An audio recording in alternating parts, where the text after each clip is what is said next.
All right, good afternoon, everyone.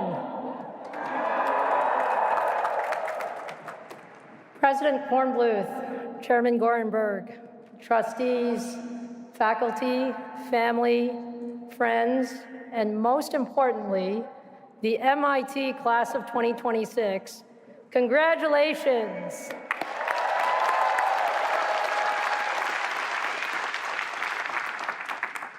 You've earned this, and I can tell you that standing here feels very different than I expected. I've given a lot of talks over the years, but this one is quite personal. And as you can imagine, with Murphy's Law, I somehow managed to lose my voice this week. So please bear with me if I sound a little rough. But I couldn't be happier to be here with you. And if I give you a little bit of my story, I came to MIT in the fall of 1986.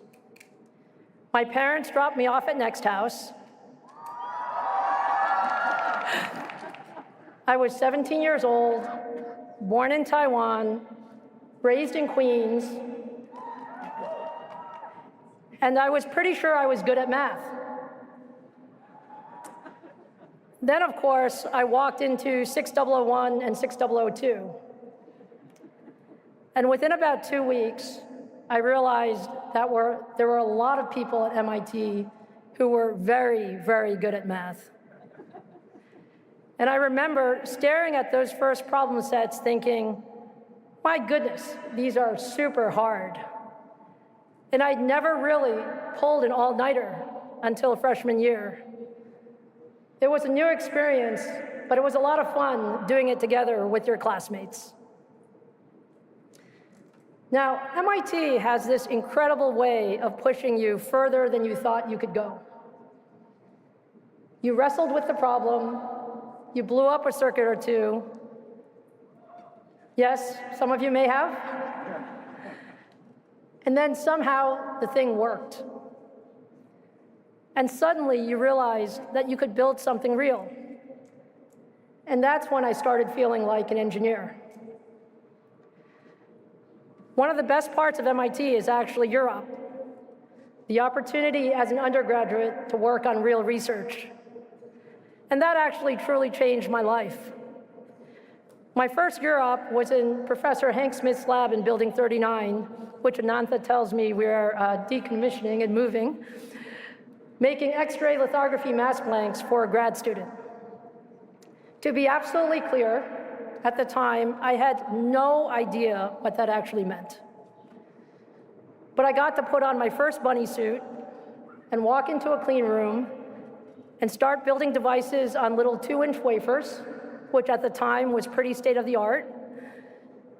And I learned very quickly to be careful because those wafers were actually really delicate, and I definitely didn't want to be the one who broke them. But I ran a bunch of experiments. Most of them didn't work the way we expected, and so we adjusted and we tried again.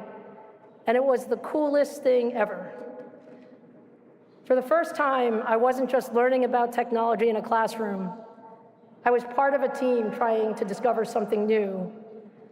And I remember thinking, wow, we can build things this small, things tiny enough to fit on a die the size of a coin, but powerful enough to change the world. And that's when I fell in love with semiconductors. Later, I had the privilege of working with Professor Dimitri Antoniadis, who became my PhD advisor. And that was where I really learned how to solve problems. I remember spending weeks in the clean room fabricating devices, and then bringing my wafers up to the test lab, only to discover they didn't behave the way I expected at all. And so I'd go back to Dimitri's office, and we'd figure out what we should do next. And looking back, that was probably where I grew the most at MIT. Because little by little, I went from a new grad student learning about the field to someone doing original research and actually contributing something new to the field. And along the way, I started believing in myself. Not the confidence that I would always know the answer, but the confidence that even when I didn't know the answer, I could figure it out. What I realize now is MIT was teaching me something much bigger than semiconductor device physics. Mens et manus, mind in hand. When I was a student, I thought it was just a motto. Now, I think it captures exactly what makes MIT so special.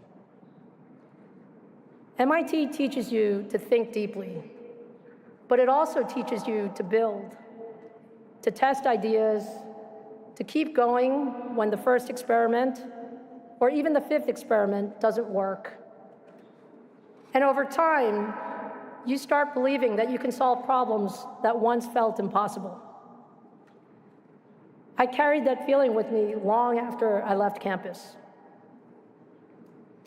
When I joined IBM, I found myself starting all over again. IBM had hundreds of thousands of employees. I was 25 years old, wondering how I could possibly make a difference in a company that big. But I learned something important very quickly. Engineering actually doesn't care how old you are. It actually cares whether you have good ideas. And one of my mentors told me something that I've never forgotten. Run towards the hardest problems. At the time, I'm not sure I really knew what that meant, but I now realize this was the best advice I've ever received. Hard problems really teach you what you're capable of. So fast forward a bit. 12 years ago, I got a chance to put that lesson to the test. I had the opportunity to become CEO of AMD. AMD had a lot of potential, but the company had been through a few tough years. And some of my mentors thought taking that job was actually kind of risky. But for me, this was my dream job. This is what I'd been training for all those years. The opportunity to work at the bleeding edge of technology on problems that really mattered. And the first thing we had to do was figure out what we wanted to be when we grew up. This is a big company that had to figure this out. We made a long-term bet that high-performance computing would be the most important technology of the future. And we gave our talented team the room to think big. And over the next several years, we built technology to enable the most powerful computers in the world. And I can tell you, through all of it, I used every skill that MIT ever taught me, and then some. I was trying to put it in words, and I decided that calling it the engineer's instinct was kind of the right thing. It's the ability to face what seemed like an unsolvable problem, break it down, and methodically work through it step by step. But I also learned something else. The engineer's instinct is even more powerful when it becomes shared by a team. And the greatest satisfaction of my career has been bringing people together to do something more than any of us thought was possible. And that brings me to today and where you guys are. Over the last few decades, we've experienced several major technology shifts. The internet changed how we communicate. Mobile computing changed how we live. Cloud computing changed how we work. And now, we're at the beginning of the AI wave.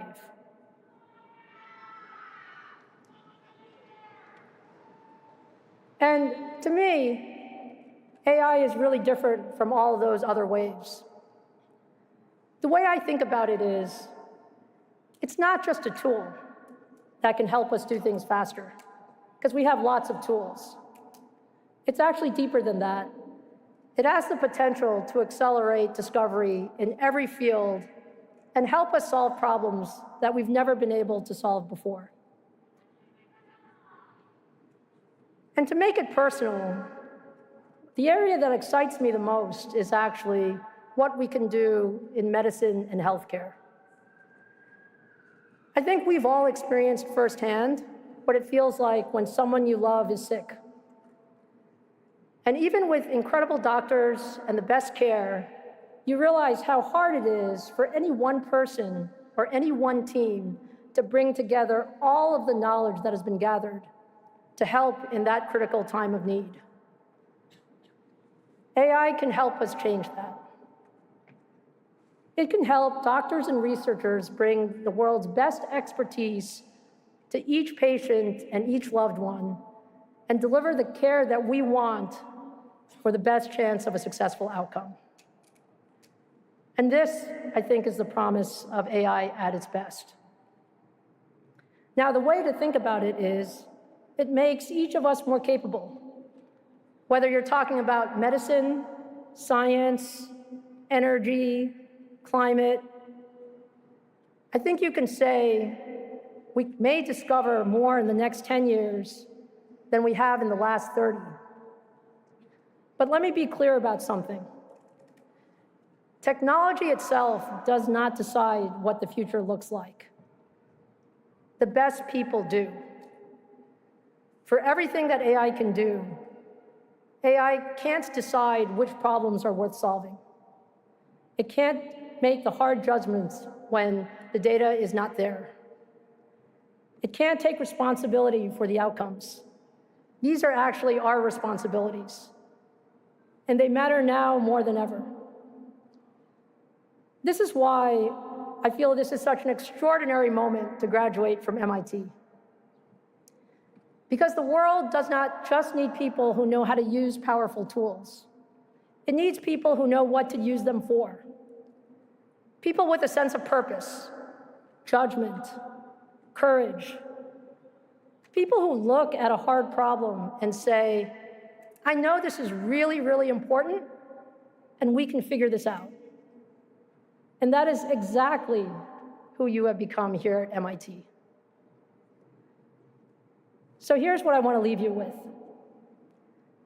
I've been very fortunate in many ways. I have great parents.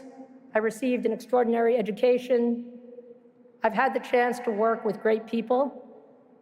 But I also believe I've been very lucky in my career. When people ask me for career advice, I often tell them, yes, you need to work really hard, but also understand that luck matters. And over time, I've come to believe that the best people find ways to make their luck. Luck is not just being in the right place at the right time.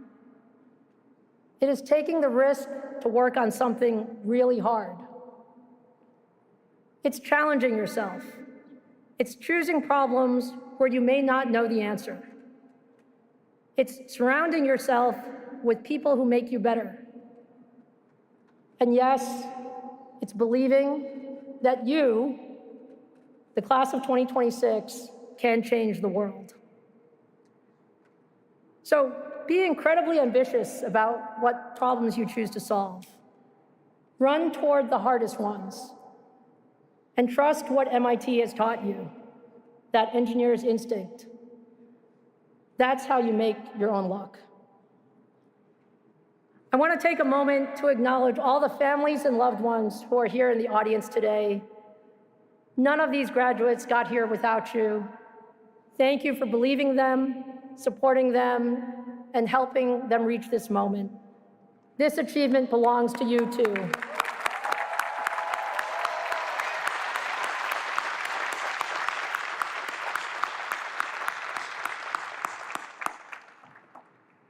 And to the class of 2026, remember, somewhere in the years ahead, you're going to walk into another room where you have absolutely no idea what you're doing.